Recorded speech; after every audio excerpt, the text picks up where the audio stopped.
पीछे होकर बैठ जाओ भाई, बैठ जाओ पीछे होकर। भागीरथ पीछे बैठाओ इनको, बैठो भाई बैठो।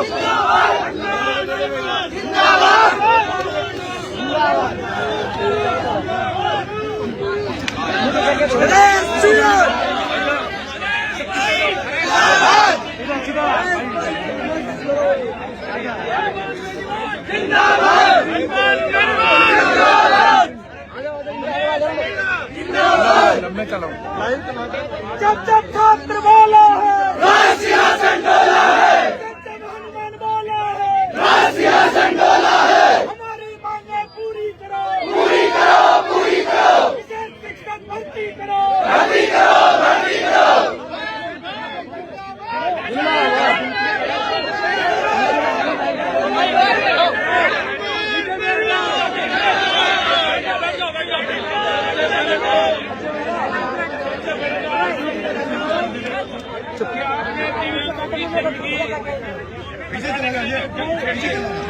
आज शिक्षा के नाम पर सरकार बात कर रही है, लेकिन विशेष शिक्षक लगाने की जो बात है, ये लोग सरकार के समय बजट के अंदर जो भर्ती निकाली थी उसके अंदर से भी 1200 पद अभी देख लो के खाली है। और पर पंचायत भी अगर आप ले और पर गांव अगर ले तो बहुत बड़ी संख्या होती है। पर पंचायत भी 5000 से ज्यादा विशेष शिक्षकों के पद सरकार निकाल सकती है। मैं आपको धन्यवाद दूंगा कि आप अपनी मांग के लिए डटे रहे, आपने आंदोलन की शुरुआत की। और इस देखिए लोकतंत्र के अंदर लंबा लड़ना पड़ता है अपने हक और अधिकार के लिए। जब भजनलाल जैसी सरकारें हो तो यहाँ तो आपको पता है कि रात कब होती है दिन कब होता है इसका पता ही नहीं चलता। भजनलाल सरकार के अंदर भाइयों बहुत बुरी स्थिति है। एसआई भर्ती को हमने रद्द कराया और डबल बेंच के अंदर सरकार चली गई। और सरकार ने उस वक्त कहा था, सरकार एक मंत्री जो किरोड़ीलाल जी उलझ गए थे मेरे से, और वो कह रहे थे कि आपने नहीं कराई, हमने कराई, ये किया वो किया। और भजनलाल का स्टेटमेंट कि डीबी के अंदर सरकार नहीं जाएगी। फिर भी सरकार ने डबल बेंच में ये कहा कि भर्ती को यथावत रखो। यहाँ सरकार की करने और करने के अंदर अंतर नहीं है, क्योंकि लोकतंत्र की हत्या इस देश के अंदर हो गई।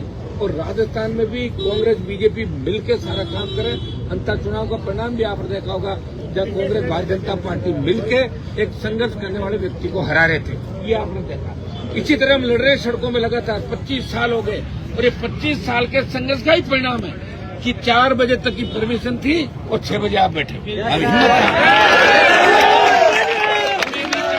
कि कानून हम हाथ में लें, लेकिन सरकार में मजबूर करेगी तो वो रास्ता भी अख्तियार करना पड़ेगा।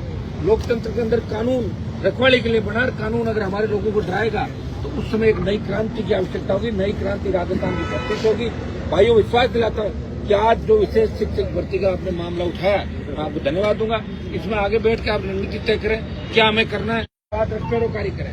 हमारे लोग वोट के समय तो जाति भी याद करते हैं, सारी बातें याद करते हैं, हाथ जोड़ के आ जाते हैं। और जैसे ही वोट मिलता है और मंत्री बनते हैं या नेता बनते हैं, उसके बाद अपनी जाति, अपने गांव, अपनी ढाणी को भूल जाते हैं। ये बहुत बड़ा दुर्भाग्य राजस्थान उस देश का। मैं प्रयास करूंगा कि आपकी जीत हो। आप जिस मुद्दे को लेकर बैठे हैं, हमेशा राष्ट्रीय लोकतांत्रिक पार्टी हनुमान बेनीवाल और उनकी पूरी टीम आपके संघर्ष के समय में आपके साथ खड़ी है। आज हम बैठ के इसकी अगली प्लानिंग करते हैं कि किस तरीके से आपको आपका हक और अधिकार मिले। हमें और सड़कों पर आपके साथ लड़ना होगा। तो तमाम राजस्थान के बेरोजगार, तमाम सुविधा कर्मी, जो मुद्दे हैं, इनको एक साथ लेके हम राजधानी में पड़ाव डालेंगे, राजधानी की ओर कूच करेंगे और भजनलाल सरकार को झुकाएंगे और आप सब छोटे भाइयों की जीत कराएंगे। बहुत बहुत संगत की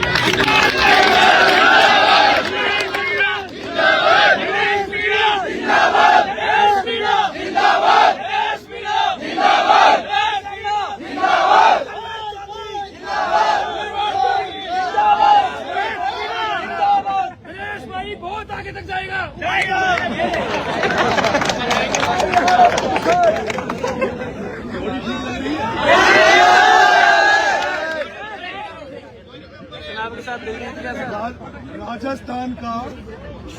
राजस्थान का सबसे बड़ा विश्वविद्यालय राजस्थान विश्वविद्यालय, और उस राजस्थान विश्वविद्यालय में भी एक बार थर्ड मोर्चा बना और उसकी रूपरेखा भी नरेश मीणा ने बनाई थी।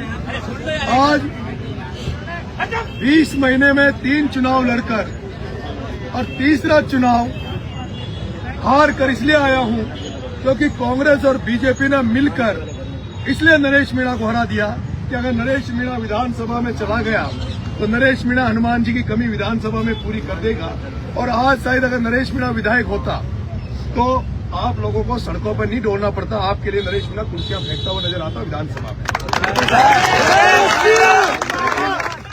लेकिन दुर्भाग्य राजस्थान का है कि एक बार कांग्रेस एक बार बीजेपी, आपके पहले सीएचसी के बच्चे महीनों तक धरना देके गए, एसआई के मामले में धरना लंबा चला और केवल हम लोग धरना देते हैं लेकिन एक दो नेताओं के अलावा कोई आपकी आवाज को उठाने वाला व्यक्ति नहीं है।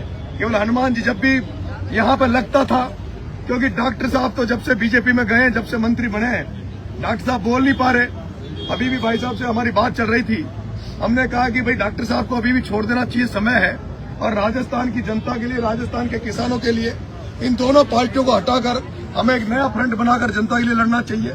मेरे साथियों, भाई साहब ने आपको मार्गदर्शित किया, मैं आपको ये भरोसा दे रहा हूं, तीसरा चुनाव हारने के बाद आदमी टूट जाता है, लेकिन नरेश मीणा तो चुनाव हारने के बाद ही जनता के बीच में आ गया और आपके लिए लड़ाई लड़ेंगे।